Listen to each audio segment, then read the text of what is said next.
Di antara ragam serat jangka Jayabaya, salah satunya bercerita tentang Syekh Subakir dan peranannya dalam membangun peradaban bangsa di tanah Jawa.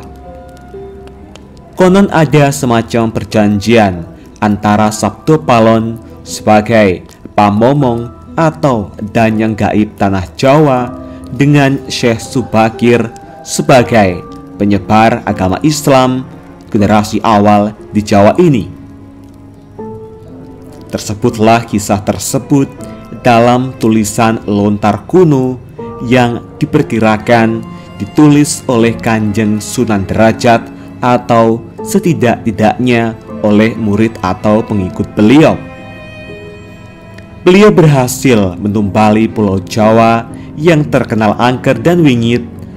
Beliau juga berhasil bernegosiasi dengan Danyang Jawa, sang penunggu gaib tanah Jawa, untuk menyebarkan Islam di Jawa dengan beberapa syarat. Lantas bagaimana dan syarat apa sajakah yang harus dipenuhi Syekh Subakir tersebut? Mari kita simak ulasan selengkapnya hanya di Alikul Channel. Jangan lupa like, komen, share, dan subscribe. Nyalakan lonceng notifikasi untuk mendapat informasi terbaru, karena semua ini gratis.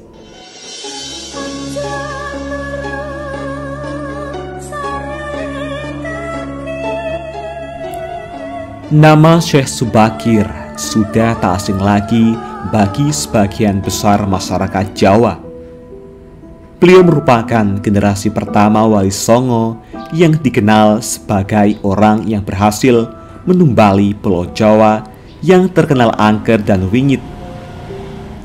Beliau juga berhasil bernegosiasi dengan Danyang Jawa, sang pelindung gaib tanah Jawa, untuk menyebarkan Islam di Jawa dengan beberapa syarat.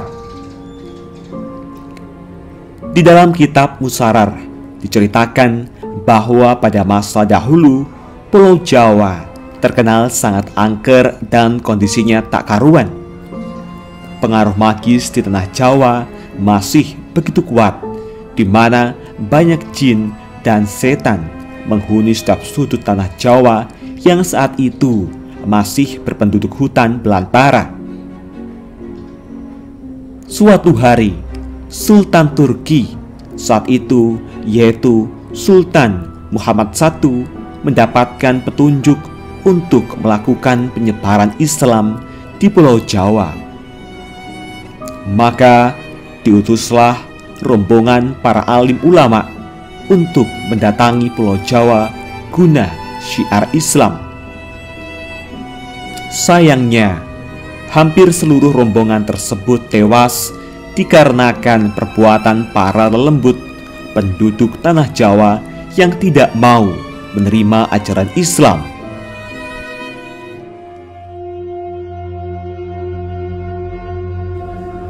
Mendengar kegagalan utusan yang dikirimnya membuat Sultan Muhammad I sedikit gusar. Akhirnya ia pun memerintahkan seorang yang terkenal alim, ahli ruqyah, memiliki kemampuan untuk berinteraksi dengan dunia gaib, serta memiliki keahlian dalam membabat tanah yang angker. Dialah Syekh Subakir, yang memiliki nama asli Syekh Tambuh Ali bin Syekh Bakhir, lelaki yang berasal dari tanah Persia atau yang sekarang lebih dikenal dengan negara Iran. Setelah mendapat perintah Sultan, Syekh Subakir langsung berlayar ke Pulau Jawa. Namun, sebelum sampai ke Pulau Jawa, beliau terlebih dahulu mampir ke Praja Keling, sebuah daerah yang diduga terletak di India, untuk mengajak penduduk di Praja Keling agar mau menempati Pulau Jawa. sekitar 20.000 penduduk Praja Keling turut serta dalam pelayaran Syekh Subakir menuju Pulau Jawa. Sesampainya di Pulau Jawa, Syekh Subakir langsung menuju ke Gunung Tidar yang diyakini sebagai titik pusat dari tanah Jawa. Di puncak Gunung Tidar, Syekh Subakir memasang tumbal berupa batu hitam yang sudah dirajah. Batu tersebut dikenal dengan nama Aji Kolocokro yang mampu menetralisir daya magis negatif dari bangsa jin. Selama 3 hari 3 malam, batu tersebut mengeluarkan hawa yang sangat panas, sehingga membuat para lelembut terpaksa menyingkir ke laut selatan Jawa. Kegegeran di dunia gaib pun mengusik ketenangan Ki Semar Bodronoyo, sang danyang tanah Jawa, yang selama ribuan tahun khusyuk bertapa. Selanjutnya terjadilah adu kekuatan antara Syekh Subakir dengan Ki Semar selama 40 hari 40 malam. Sebab sama-sama kuatnya, akhirnya Ki Semar menawarkan sebuah perundingan kepada Syekh Subakir, yang mana menghasilkan sebuah perjanjian yang terkenal dengan sebutan Perjanjian Sabdo Palon. Syekh Subakir menyampaikan maksud kedatangan beliau ke tanah Jawa guna menyebarkan ajaran Islam, agama yang dibawa oleh Nabi Muhammad sebagai pamungkas agama Samawi. Kemudian Ki Semar pun memperbolehkan Syekh Subakir untuk menyebarkan agama Islam di tanah yang ia lindungi. Berikut dialog Sabdo Palon dengan Syekh Subakir yang terjadi di atas Gunung Tidar, Magelang. Dialog penulis turunkan adalah dialog versi imajiner yang penulis olah dari hikayat tersebut dengan bahasa penulis sendiri.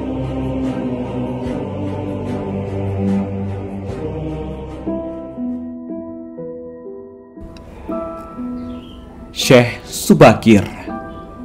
Kisanak, siapakah Kisanak ini? Tolong jelaskan kepada saya. Sabdo Palon.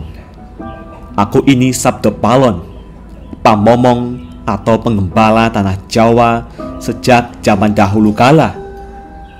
Bahkan sejak zaman Kadewatan, para dewa, akulah pamomong para kesatria leluhur. Dulu aku dikenali sebagai Sang Hyang Ismoyo Jati, lalu dikenal sebagai Ki Lurah Semar Bodronoyo, dan sekarang zaman Mojopahit ini namaku dikenal sebagai Sabdo Palon. Syekh Subakir. Oh, berarti Kisanak ini adalah danyang atau penguasa tanah Jawa ini? Perkenalkan Kisanak, namaku adalah Syekh Subakir, berasal dari tanah Syam, Persia. Sabdo Palon. Ada hajat apa gerangan Jigantiko rawuh di tanah Jawa ini? Syekh Subakir. Saya diutus oleh Sultan Muhammad yang bertahta di negeri Istanbul untuk datang ke tanah Jawa ini. Saya tiadalah datang sendiri. Kami datang dengan beberapa kawan yang sama-sama diutus oleh Baginda Sultan. Sabdo Palon. Ceritakanlah selengkapnya Kisanak, supaya aku tahu duduk permasalahannya. Syekh Subakir. Baiklah. Pada suatu malam, Baginda Sultan Muhammad bermimpi menerima wisik atau ilham, wisik dari Yang Akarya Jagat, Gusti Allah, Zat yang Maha Suci lagi Maha Luhur. Diperintahkan untuk mengutus beberapa orang alim ke tanah Jawa ini. Yang dimaksud orang alim ini adalah sebangsa pendeta, brahmana, dan resi di tanah Hindu. Pada bahasa kami disebut ulama. Sabdo Palon. Jadi, Cingendiko ini termasuk ulama itu tadi? Syekh Subakir. Ya, saya salah satu dari utusan yang dikirim baginda Sultan. Adapun tujuan kami dikirim kemari adalah untuk menyebarkan wewarah suci atau ajaran suci amadar agama suci, yaitu Islam. Sabdo Palon. Bukankah Kisanak tahu bahwa di tanah Jawa ini sudah ada agama yang berkembang, yaitu Hindu dan Buddha, yang berasal dari tanah Hindu? Buat apa lagi Kisanak menambah dengan agama yang baru lagi? Syekh Subakir. Biarkan Kawula Dasih yang memilih keyakinannya sendiri. Bukankah Kisanak sendiri sebagai danyangnya tanah Jawa lebih paham bahwa sebelum agama Hindu dan Buddha masuk ke Jawa ini, di sini pun sudah ada kapitayan atau kepercayaan? Kapitayan atau ajaran asli tanah Jawa yang berupa ajaran Budi? Sabdo Palon. Ya, rupanya Kisanak sudah menyelidiki Kawula Jawa di sini. Memang di sini sejak zaman sebelum ada agama Hindu dan Buddha sudah ada kapitayan asli. Kapitayan adalah kepercayaan yang hidup dan berkembang pada anak cucu di Nusantara ini. Syekh Subakir. Jika berkenan, tolong ceritakan bagaimana kapitayan yang ada di tanah Jawa ini. Sabdo Palon. Secara ringkas, kepercayaan Jawa begini. Manusia Jawa sejak dari zaman para leluhur dahulu kala meyakini ada Sang Maha Kuasa yang bersifat tan keno kinoyo ngopo. Tidak bisa digambarkan bagaimana keadaannya. Dialah pencipta segala-galanya. Bawono Agung dan Bawono Alit, jagat besar dan jagat kecil, alam semesta dan alam manusia.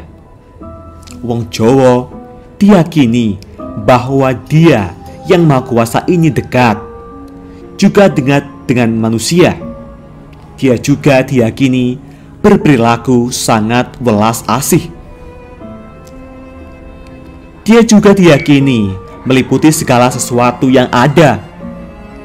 Karena itu, masyarakat Jawa sangat menghormati alam sekelilingnya.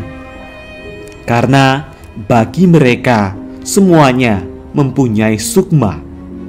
Sukma ini adalah sebagai wakil dari Dia yang Maha Kuasa itu.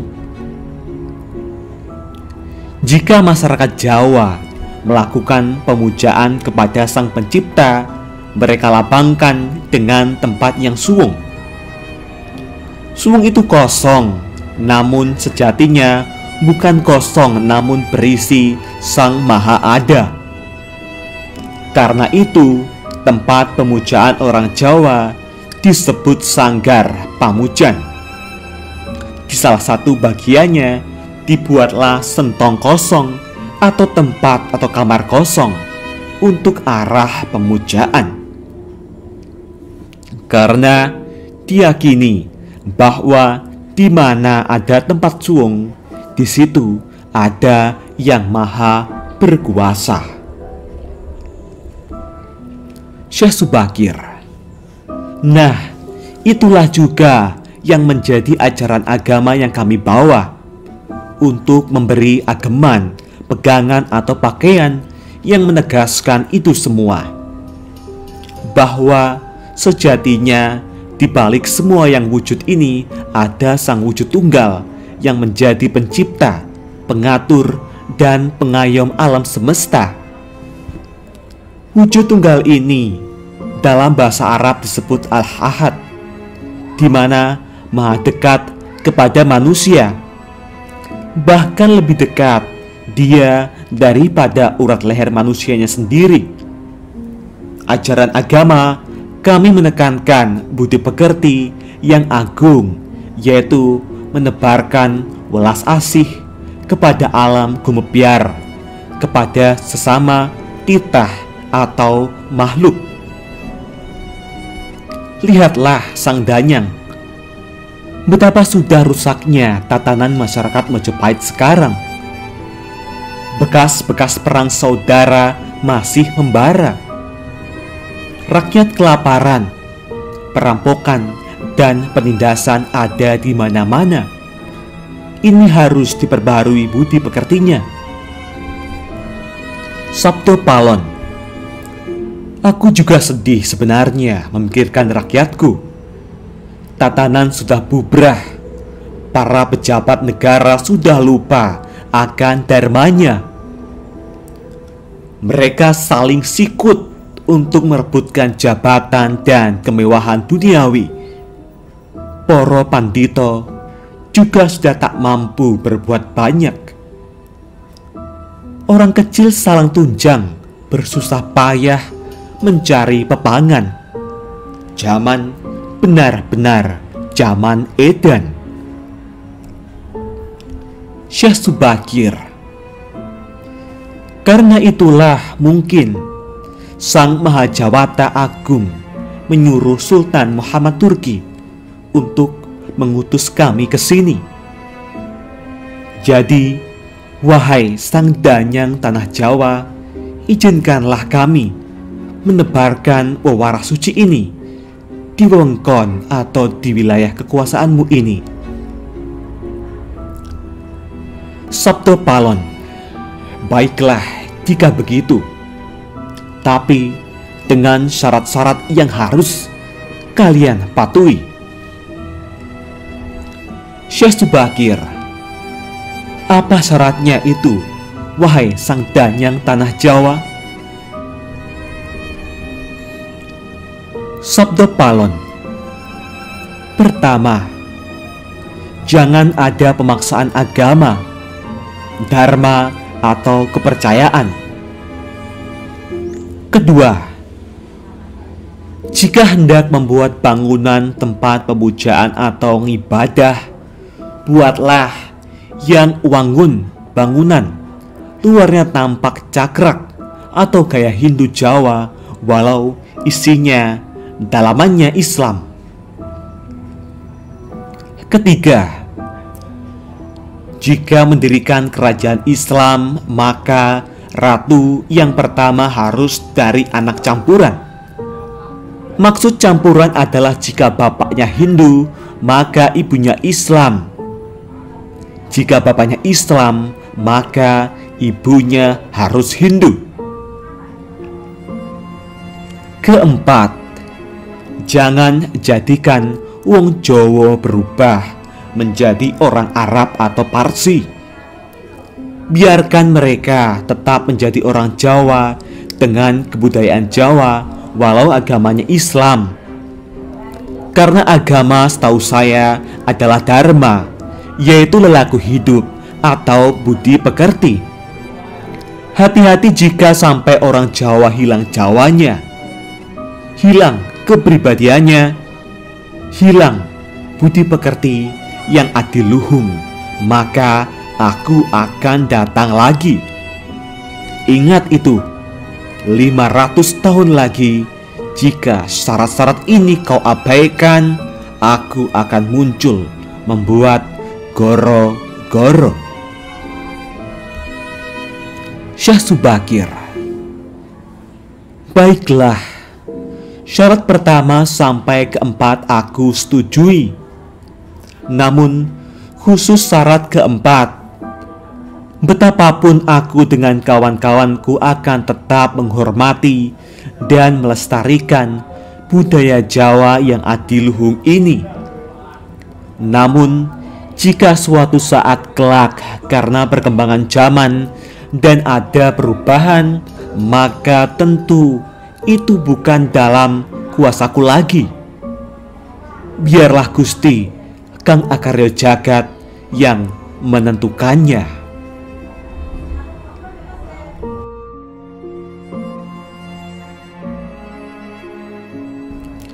Itulah tadi percakapan antara Sabdo Palon dan Syekh Subakir. Memang susah untuk mengetahui keadaan, asal-usul, atau gambaran kondisi sebuah masyarakat nun jauh ke masa lalu. Semakin jauh masa itu, semakin gelap gambarannya. Namun, upaya-upaya ahli sejarah dan lainnya untuk menguaknya patut dihargai. Paling tidak ada sedikit gambaran yang mungkin bisa kita lihat, meski tidak sebenarnya benar 100%. Bahwa kata Jawa itu bisa diartikan gemati, perhatian, menghargai, menyayangi. Jadi siapapun mereka bisa melakukan itu semua di Pulau Jawa ini akan menjadi leluhur Jawa, entah dia dari belahan dunia manapun. Itulah tadi bunyi perjanjian Sabdo Palon dengan Syekh Subakir. Semoga gambaran kisah yang nun jauh di masa lalu ini bisa dijadikan sebuah mawas diri. Dan jangan sepenuhnya kisah ini ditelan mentah-mentah dan selalu ambil sisi positifnya. Bagaimana tanggapan Anda semua mengenai asal-usul penyebaran agama Islam di tanah Jawa ini? Apakah Anda mempercayainya? Tulis komentar Anda di kolom komentar. Jangan lupa like, komen, dan subscribe. Jangan lupa bagikan informasi ini, semoga bermanfaat. Nantikan video terbaru selanjutnya hanya di Alikul Channel. Terima kasih.